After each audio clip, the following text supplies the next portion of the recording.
ఒకరోజు ఓ తండ్రి తన కొడుకుతో మాట్లాడుతుండగా గాఢమైన మౌనంలోకి వెళ్ళాడు. కొద్దిసేపటి తర్వాత అతను మెల్లగా మాటలు మొదలుపెట్టాడు. నాన్న, నా జీవితంలో నేను అనుభవించిన 3 గొప్ప నిజాలను నీవు ఎప్పటికీ మర్చిపోకూడదు. ఒకటి, పేదరికం మగాడిని కష్టాల పాలు చేస్తుంది. పెద్దవాడవుతున్నావు కాబట్టి నీకు చెప్పాలి. మగవాడిగా ఈ సమాజం మనపై ఎన్నో బాధ్యతలు మోపుతుంది. ఇంటికి ఆధారంగా ఉండాలి. పిల్లల భవిష్యత్తు బాగుండాలి. భార్య ముఖం నవ్వాలి. కానీ మన దగ్గర డబ్బు లేకపోతే మన మాటలకు విలువ ఉండదు.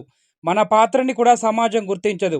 నీ లోపల ఏమున్నా గానీ నీ జేబులో ఏముందో చూసి వారు నిన్ను కొలుస్తారు. పేదరికం కేవలం ఆకలికే కాదు, అది నీ గౌరవానికి ముప్పు. మనల్ని చిత్తుగా లోతున దిగబడి బతికేలా చేస్తుంది. అందుకే ఎంత కష్టం వచ్చినా చేతుల్లో పని చేయించు, కానీ చేతులు చాటున పెట్టుకొని బ్రతకకు.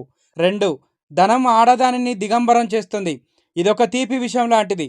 డబ్బు ఉన్నప్పుడు సమాజం అభినందిస్తుంది అనుకుంటాం, కానీ చాలాసార్లు అదే డబ్బు మనలను నాశనం చేస్తుంది. ఒక స్త్రీకి అధిక ధనం వస్తే అది ఆమెకు స్వేచ్ఛ ఇచ్చినట్టు అనిపించవచ్చు, కానీ అదే స్వేచ్ఛ ఆమెకు కొందరికి ఆట పట్టించేలా చేస్తుంది. అవసరమైన దానికంటే ఎక్కువ డబ్బు ఆమె జీవితంలో అసలు విలువల్ని మర్చిపెట్టి అహంకారపు దారిలో నడిపిస్తుంది. ఆమె ధరించిన వస్త్రాలు ఎంత ఖరీదైనా ఆమె కోల్పోయే నైతికతకు అది తెరవేయలేదు.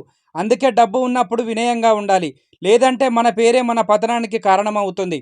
3, ఆదాయం గురించి అడిగే ప్రశ్న వెనుక గౌరవాన్ని కొలిచే గడియారమే ఉంటుంది. కలియుగంలో మనకు ఇచ్చే గౌరవం మన జీతంతో నడుస్తుంది. ఎవరైనా నీ వృత్తి, నీ ఆదాయం గురించి అడుగుతున్నారు అంటే వారు నిన్ను ఎంత విలువ ఇవ్వాలో గణాంకం వేసే ప్రయత్నమే అది. నీ జీతం లక్షల్లో ఉందంటే ఓహో వీడు డబ్బున్నోడు అని గౌరవం సంతకం పడుతుంది, లేదంటే నీ మాటకు విలువే ఉండదని భావిస్తారు. ఇది నిజంగా బాధాకరమైన సంగతి, కానీ ఈ సమాజంలో ఇది ఎదురయ్యే వాస్తవం.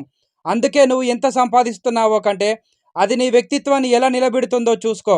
ఆదాయం పెద్దది కావచ్చు, గౌరవం కూడా పెరగాలి, కానీ నిజమైన గౌరవం నిన్ను చూసి వచ్చేలా బ్రతుకు. ఎందుకంటే ఇవి జీవిత గుణపాఠాలు. పుస్తకాల్లో కనిపించవు, కానీ జీవితంలో ఒక్కసారి వచ్చిన తర్వాత ఎప్పటికీ మర్చిపోలేవు. ఫ్రెండ్స్, ఈ వీడియో కనుక మీకు నచ్చితే లైక్ చేయండి, షేర్ చేయండి, అలాగే కామెంట్ కూడా చేయండి. అలాగే మన ఛానల్ని సబ్స్క్రైబ్ చేసుకొని ఫాలో అవ్వండి. Thank you for watching.